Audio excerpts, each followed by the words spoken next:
Did you know that in the original Snow White, the evil queen doesn't just get jealous? She orders some creative consumption of the girl's internal elements, and then a prince develops some seriously inappropriate affections towards her while she's permanently unavailable. Yeah, Disney turned that into a singing apple and some helpful dwarfs. All right, let's ease into this by recapping the Disney version you probably grew up with, because it's the perfect fluffy setup before we rip it apart with the grim truth. You know the drill. Snow White is this innocent princess with skin white as snow, lips red as, well, red stuff, and hair black as ebony. She's got an evil stepmother queen who's obsessed with her magic mirror, telling her she's the fairest in the land. When the mirror switches allegiance to Snow White, the queen flips out and sends a huntsman to handle the situation in the woods. But the huntsman has a heart, lets her go, and she ends up shacking up with 7 adorable dwarfs named things like Happy, Sleepy, and Dopey. They sing hi-ho while mining, help her out, and warn her about strangers. The queen disguises herself as an old peddler, tricks Snow with a poisoned apple, and boom, Snow falls into a deep, magical sleep. Not a permanent timeout, just a really long nap. Enter the handsome prince, who finds her in a glass coffin, plants true love's first kiss, and wakes her up. The queen gets her comeuppance by falling off a cliff during a storm, and everyone lives happily ever after with dancing animals and 0 red liquid spilled. It's all about themes of jealousy, kindness, and love conquering all. Disney made it a masterpiece of animation in 1937, full of catchy songs and feel-good vibes. But here's what Disney didn't want you to know. The original Brothers Grimm tale from 1812. It's loaded with family dysfunction, psychological manipulation, and some choices that would make modern parents hit pause real quick. And if you thought the apple was the peak of darkness, oh boy, are you in for a treat. But that's not even the worst part. Let's jump into the original reveal, where the queen's jealousy turns into full-on creative problem solving. We'll break it down step by step, starting with how this all begins. So the story opens much like Disney's, with a queen wishing for a daughter with snow white skin, lips like red life essence, and ebony hair, while she's sewing by a window and pricks her finger, inspiring the whole color scheme. But right after Snow White is born, the original queen pulls a disappearing act and becomes permanently unavailable. No fanfare, just gone. The king wastes no time remarrying a stunning but vain woman who comes equipped with that famous magic mirror. Every day, she asks it who's the fairest, and it strokes her ego until Snow White hits 7 and steals the spotlight. That's when the queen's vanity spirals into obsession. In Disney, she just orders the huntsman to take Snow White out vaguely. But in Grimm, she straight up commands him to relocate her to the woods, make her permanently unavailable, and bring back her lungs and liver as souvenirs. The huntsman agrees at first, lures her out, but he can't follow through. Instead, he spares her, tells her to run, and slaughters a wild boar for those internal elements. The queen? She seasons them up, cooks them, and engages in some creative consumption, fully believing she's dining on her stepdaughter's parts. As you do in healthy family stories, this sets the tone for the queen's unhinged motivations. She's not just jealous. She's willing to go full DIY problem solver to stay number 1. But wait, it gets worse. Snow White flees deep into the forest, terrified and alone, stumbling upon the dwarf's tiny cottage. These aren't the cutesy, personality-packed guys from Disney. No, the original dwarfs are unnamed, gruff miners who live in chaos. Dirty dishes everywhere, beds unmade. They find her asleep in one of their beds and strike a deal. She cooks, cleans, and keeps house, and they'll protect her. But they warn her repeatedly about letting strangers in, emphasizing her vulnerability. It's a stark contrast to Disney's fun roommate dynamic.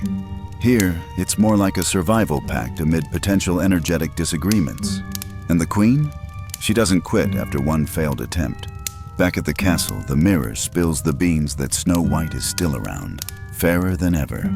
Enraged, the queen disguises herself as an old peddler and shows up at the cottage with stay laces, those tight corset strings. She convinces Snow White to try them on for a better fit, pulls them too tight. Snow White can't breathe, falls over, seemingly unavailable. The dwarfs come home, cut the laces with some pointed tools, and revive her. Crisis averted, but the manipulation is real. The queen preys on Snow's innocence and trust. And just when you think it can't get darker, the queen levels up her game. Here's where her persistence turns truly obsessive. Hold up. Imagine if Disney kept that creative consumption scene. Parents everywhere would be explaining why the queen's dinner is a no-go topic at the table. Anyway, undeterred, the queen checks the mirror again and learns Snow's still kicking. She brews a poisoned comb this time, disguises herself differently, and knocks on the door. Snow White, still naive despite the warnings, lets her in for a hairstyling session. The comb scratches her scalp. Poison kicks in. She drops, experiencing significant discomfort and becoming unavailable again. Dwarfs return, spot the comb, yank it out, and she's back. But the queen's motivations deepen here. She's not just vain, she's cunning, adapting her creative confrontations each time. In Disney, it's one apple and done. Grimm drags it out, building tension like a horror story. The queen tries again. The mirror confirms failure, and her rage builds.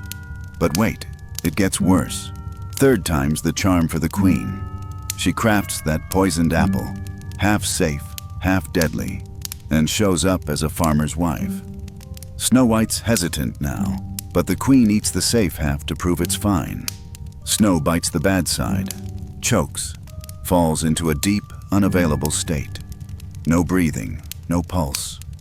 The dwarfs try everything, shaking, prodding, but nothing works. They assume permanent timeout. Heartbroken, they build a glass coffin to display her beauty, placing it on a mountain where animals guard it. This is where the tale's psychological edge shines. The dwarf's grief shows real attachment, unlike Disney's comedic relief. And the queen? Mirror finally declares her the fairest.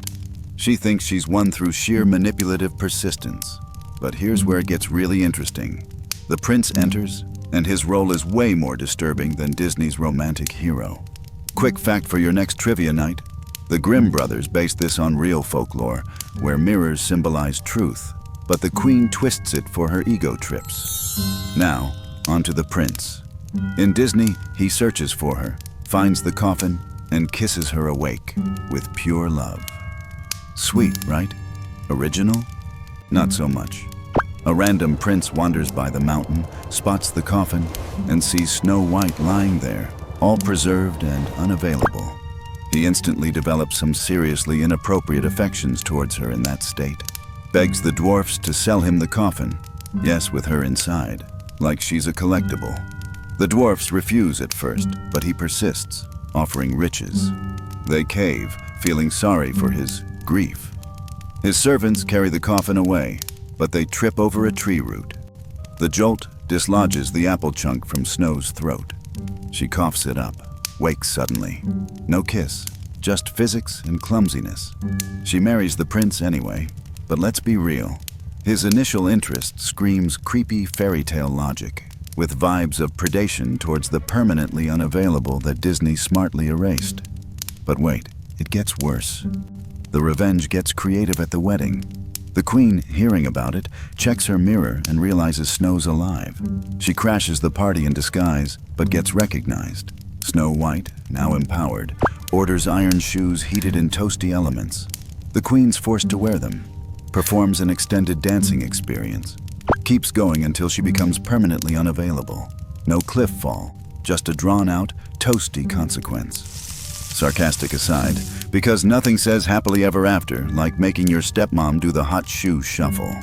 Now, you might be wondering why Disney scrubbed all these creative consequences and inappropriate elements into something kid-friendly. Let's shift to the modern context for some quick insight. Disney's 1937 film was a game changer, but they had to adapt for the times. Audiences back then craved escapism during the Great Depression, not tales of creative consumption or princes with questionable timing. Walt Disney himself pushed for more romance and humor, turning the dwarfs into comic relief and the prince into a chivalrous savior, skipping the inappropriate affections entirely. Culturally, this reflected a shift from gritty European folklore, meant as cautionary tales about vanity and family strife, to American optimism. The Grimms collected these stories to preserve German heritage, but even they softened earlier versions that included more non-consensual situations and energetic disagreements. Today, we see echoes in movies like Mirror, Mirror or Snow White and the Huntsman, which add warrior vibes to snow while hinting at the darkness without going full red liquid. It's understandable. Nobody wants code playground chants about permanent timeouts. But it highlights how these stories evolved from warnings about psychological manipulation and extreme jealousy to empowering narratives. Still, Disney's changes made it timeless, proving that sometimes editing out the toasty treatments is the real magic. And here's the craziest part about all of this. With so many layers of darkness hidden away, it makes you rethink the whole fairy tale genre. Let's wrap with some questions to get you chatting. Look, this isn't even close to the most disturbing fairy tale Disney has sanitized. Every single one of these classic stories has elements that would make modern audiences deeply uncomfortable, from creative problem solving to unexpected permanent timeouts. So, first question. Morally, if you were adapting Snow White for kids today, would you include the Queen's creative consumption to teach about jealousy, or stick to Disney's fluff to avoid scaring everyone? And second, character-wise, does the prince's inappropriate affections towards the unavailable make him redeemable through the accidental revival? Or is he basically a villain in prince clothing? Drop your takes in the comments. I read them all and love the debates. And that's why I stick to fairy tales. At least the villains are upfront about their creative problem solving, unlike nursery rhymes that sneak it in. Speaking of which, wait until you hear what Disney did to Little Red Riding Hood. The original involved a wolf with serious predation instincts and a grandmother facing creative consumption. Disney turned that into cute hoods and baskets, completely skipping the red liquid and woodsman's DIY solution. The most dramatic contrast? Disney's prince saves with a kiss, while the original has him fixating on a permanently unavailable princess like a trophy. Talk about turning inappropriate affections into fairy dust. Shocking stat. The Grimm Brothers revised their tales multiple times, toning down over 200 stories full of similar creative consequences to make them suitable for children. Which version shocked you most? Disney's sanitized fairy tale or the original with its creative consumption, toasty dancing, and inappropriate prince vibes? Comment below and let me know if you're Team Disney or Team Original Permanent Timeouts. If you want more Disney horror stories like this, hit subscribe and turn on notifications. You won't want to miss the next one. See you in the comments. Thanks for watching.